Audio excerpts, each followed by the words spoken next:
Yo, what is up guys? Duke of DC here. Welcome to another video. We are over here at Del Amo Motorsports of Orange County in beautiful Santa Ana, California. That's right, the Duke of DC is on the West Coast today. Very excited to be here. Thank you so much to Del Amo. They're going to be linked in the description down below. They have supplied me with an onslaught of bikes and one potentially really exciting surprise, hopefully. So the next few videos you're going to see are by them.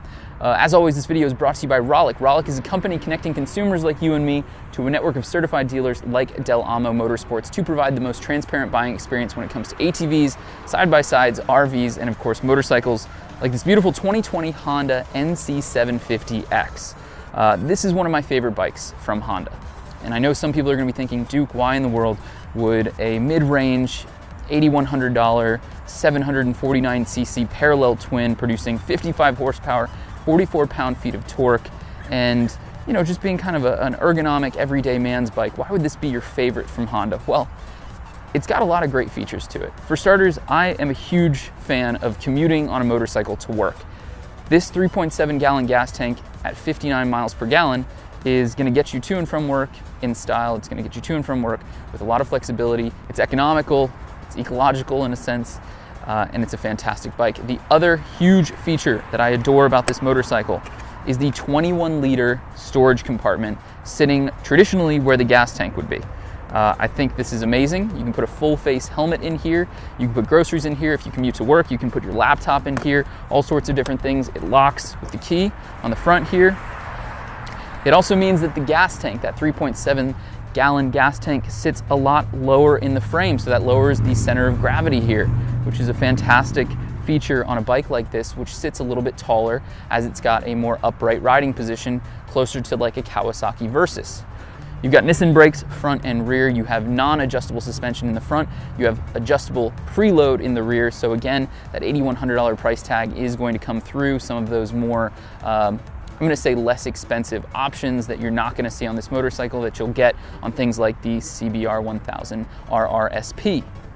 This bike comes in at 479 pounds, so it's certainly not on the lighter end of the scale, but it's more than manageable. The only thing I would tell shorter riders to consider is that this has a 32.7-inch seat height and it's rather wide. So if you're vertically challenged like I am, again 5'9", 30-inch inseam, you may have difficulty sitting on this bike comfortably. And I'll show you real quick. So you can see, I'm not flat-footing it, more than comfortable, no issues. All right, so I think that's enough talking. I have been dying to take this motorcycle out for a long time. Thank you so much, Del Amo. Again, linked in the description. Let's go take this for. Show you my favorite part. Look at this. That's my hat. Boom. And that is why you should buy an NC750X from Honda.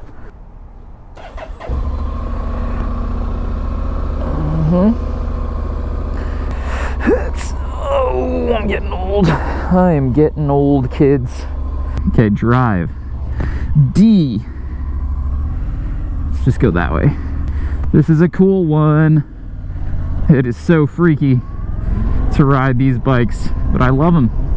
All right, guys, we are on the 2020 Honda NC750X. It astonishes me that I've never taken out an NC750. This is one of my favorite motorcycles from Honda, a bike I have considered personally buying on a number of different occasions. And the reason is because it is gotta be one of the most utilitarian bikes on the market. What do I mean by that? The motorcycle for commuters, by commuters, and it's just a great bike. 59 miles per gallon out of this bike means that it's pretty economical. It has the DCT, the dual clutch transmission, so you're gonna see while I'm riding this, I am not shifting gears. You can cycle between drive and sport, drive and sport. I'm going to put it into sport mode, I guess, for, you know what, I'm going to keep it in drive mode. We're doing some little city stuff here, so there's no real reason, but you can see no clutch in. We are in drive, so if I was to twist this, well, I would go forward. So you got to be a little bit careful.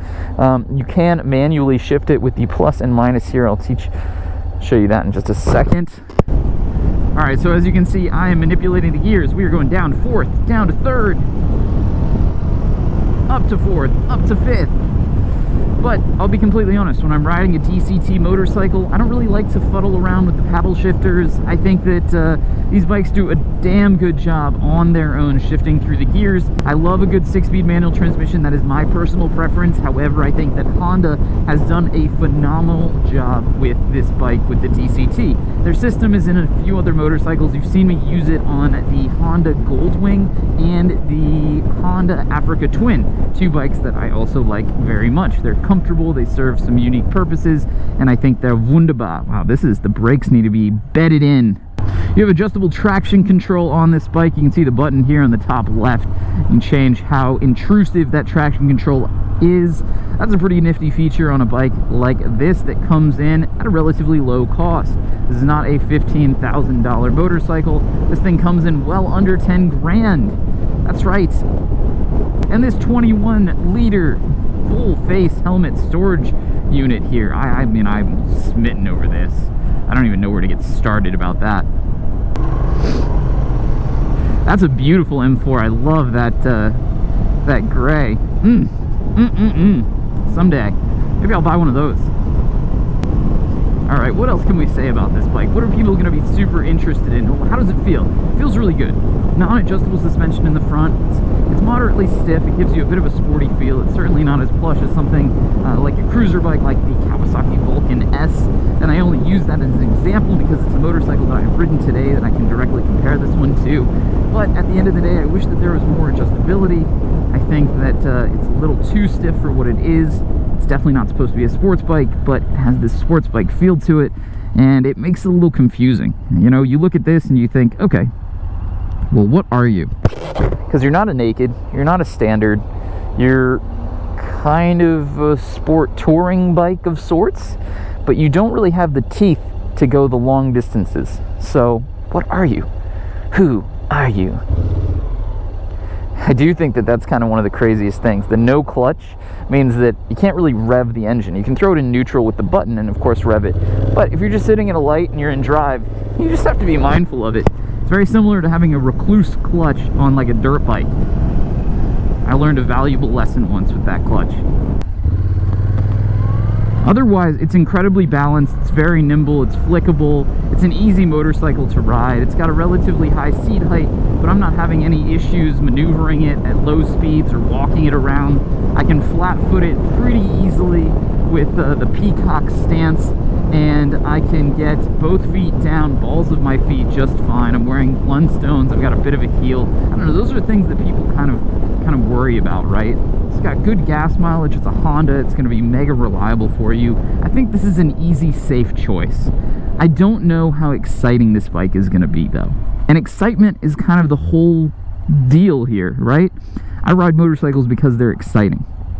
I ride motorcycles because at the end of the day, instead of taking my, you know, safe cruise control, climate controlled vehicle to work, I want to take something that really makes me feel alive. That's a weird thing to say, but it's true. And at the end of the day, I don't know how alive I feel on the NC750X. I love the utilitarian nature. I think that this bike has a place in my heart. But I don't think it's an only bike. I think it's a second bike. I think it's the vacation home of bikes. And that vacation home is a very sensible condo in Boca Vista.